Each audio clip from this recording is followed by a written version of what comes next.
రీసెంట్‌గా పాకిస్తాన్ ఒక ballistic missile టెస్ట్‌ని conduct చేసింది. అయితే ఆ మిసైల్ కొంత దూరమే వెళ్లి బలూచిస్తాన్‌లో క్రాష్ అయింది. ఇలా ఫెయిల్ అయ్యేసరికి ఏ మిసైల్ అని చెప్పలేదు. అయితే media reports, open source intelligence అనలిస్టులు ఈ శిథిలాల్ని అనలైజ్ చేసి అబాబిల్ మిసైల్ అని చెప్తున్నారు.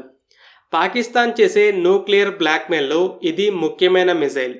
S-400 సిస్టమే కాదు, మీ బాలిస్టిక్ మిసైల్ డిఫెన్స్ సిస్టమ్ కూడా దీన్ని ఆపలేదని ఛాలెంజ్ చేస్తున్న విషయం తెలిసిందే.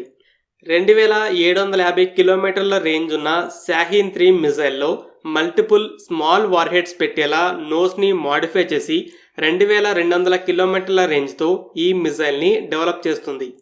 2017 అక్టోబర్ అంటే దాదాపు 8 సంవత్సరాల క్రితం ఈ మిసైల్ని మొదటిసారి సక్సెస్ఫుల్గా టెస్ట్ చేసింది. తర్వాత టెస్టులు చేసినట్టయితే ప్రకటించలేదు. మిలిటరీ పరేడ్లో ఈ మిసైల్ని చూపించింది.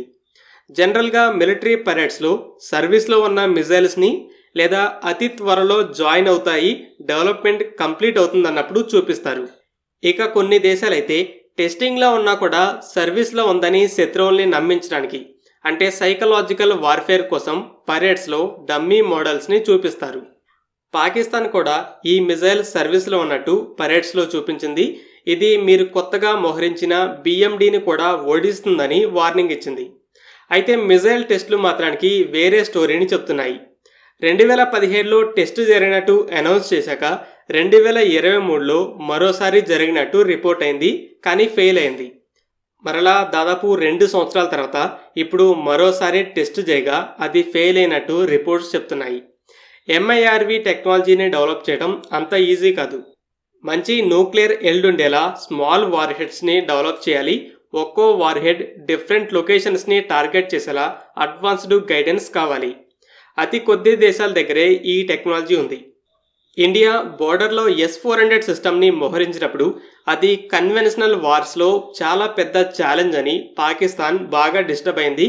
తర్వాత అదేవిధంగా BMD సిస్టమ్ని మోహరించాక తమ న్యూక్లియర్ మిసైల్స్ని ఇండియా స్టాప్ చేయగలిగితే మన న్యూక్లియర్ డెటరెన్స్కి వాల్యూ ఉండదు. ఆ ఫీలింగ్ ఇండియాకి రాకూడదు. ఇమీడియట్గా ఏదో ఒకటి చేయాలని ఈ మిసైల్ని హైలైట్ చేసింది. మిలిటరీ పరేడ్లో మోహరించి మా హైలీ అడ్వాన్స్డ్ మిసైల్ రెడీ అయిందని చూపించింది.